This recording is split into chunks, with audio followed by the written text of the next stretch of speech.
Okay, now that we've went all the way through the backswing, your loop, and now we're starting our swing forward. It gets a little tricky here. Now remember me back at the beginning, we're talking about the grip. Talking about this uncomfortable continental grip here I had. We're bouncing the ball. You can see I got that knuckle on top. This is where it comes into play. This is why I'm making you uncomfortable. Pronation. Okay?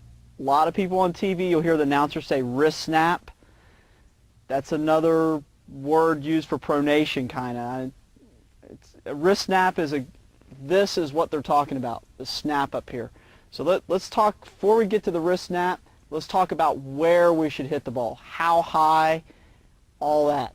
Now, we talked about the toss earlier. I didn't talk about the height, so this is where it comes into play. How high do you throw the toss? As high as you can reach. So that means everybody's toss height is going to be a little bit different because of their contact point. Your contact point's when you actually make contact with the ball. Now, on my contact point, I want to be as high as I can, as high as I can reach. Hopefully we can see that all the way to the tip of my racket, and I'm even going to go up on one foot and fall into the court after I hit it. So I'm trying to get as high as I can so I can get that, so I can hit right down in that court, right over the net. So look at my contact point.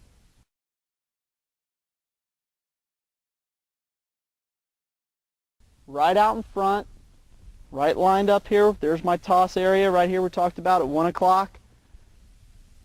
There's where you toss, there's your contact point. Now we know the height and where the contact point. Let's talk a little bit about the racket and how it turns, the pronation.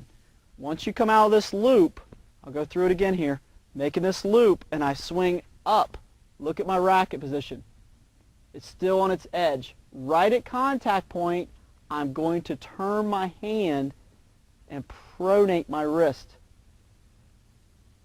See that? From this position to this position, so it's flat. Now, my hand, because of this grip that I put you in, this continental grip here, or a backhand grip, my hand is behind the handle and it's pushing down the court.